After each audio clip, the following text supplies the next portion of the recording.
আমাৰ এটা বিশেষ পত্ৰৰ খবৰৰ ভিত্তিত আমি এটা লাভ কৰি তাৰপিছত আমি সেই সংক্ৰান্তে কিছু অনুসন্ধান কৰিছিলোঁ।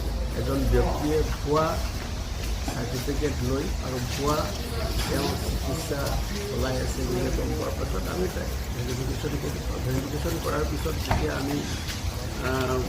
আমি গম পাওঁ যে সঁচাকৈ এই ব্যক্তিজনে ভুৱা চিকিৎসাৰ ক্ষেত্ৰত তাৰপিছত তেওঁক আমি ব্যক্তিগত আমি এৰেষ্ট কৰোঁ। তেওঁৰ নাম হৈছে পুলক কলাকাৰ, 43 years।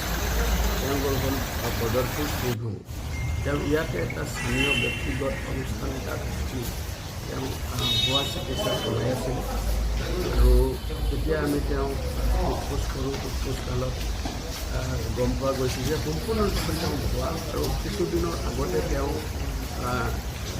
এনেকুৱা চিকিৎসাৰ অনুষ্ঠানত তেওঁ যোগালী নিচিনা বা যোগালী নিচিনা মানে তেওঁ ফুড গ্ৰেডৰ কাম কৰিছিল আৰু তাৰপিছতে তেওঁ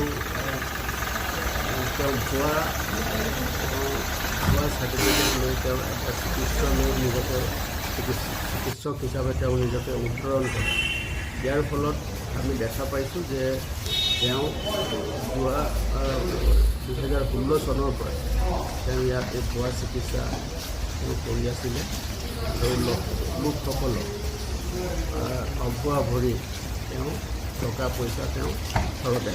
গতিকে এই সংক্ৰান্তে তেওঁক সোধপোছ কৰাৰ পাছত এটা আমি মোকৰ্দমা ৰুজু কৰোঁ।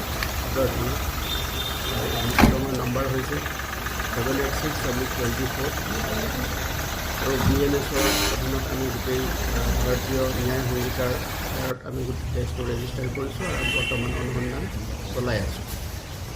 তেওঁ এটা ভাৰতবৰ্ষৰ এটা ৰিনাউন আৰু এটা অনুষ্ঠানৰ চিকিৎসা মহাবিদ্যালয়, শ্ৰী ৰামচন্দ্ৰ ভান চিকিৎসা মহাবিদ্যালয় কটকৰ চাৰ্টিফিকেট তেওঁ ভুৱা চাৰ্টিফিকেট এটা তেওঁ আমাক দেখুৱাইছে আৰু সেইটো আমি যেতিয়া সত্যাপন কৰোঁ সেইটো সম্পূৰ্ণৰূপে ভুৱা বুলি প্ৰমাণ কৰোঁ আৰু তেওঁ মানুহৰ জীৱন বিপদাপন্ন কৰি তেওঁ এই ভুৱা চিকিৎসা চলাই গৈছিলে।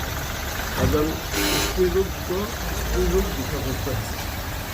গতিকে আমি বৰ্তমান তেওঁক অধিক সোধপোছ কৰি আছোঁ। তেওঁক মাননীয় আদালতত তেওঁক ইতিমধ্যে আমি প্ৰেৰণ কৰোঁ। তাৰপাছত তেওঁক আমি আৰক্ষীৰ আমি কাষ্টডিত লৈছোঁ। তেওঁ স্বাধীনৰ কাৰণে মাননীয় আদালতে আমাক প্ৰদান কৰিছে আৰু তেওঁক অধিক তথ্যৰ বাবে আমি তেওঁক সোধপোছ কৰি আছোঁ আৰু তেওঁৰ বিৰুদ্ধে যাতে কঠোৰতম আইনগত ব্যৱস্থা ল'বৰ কাৰণে আমি তৎপৰ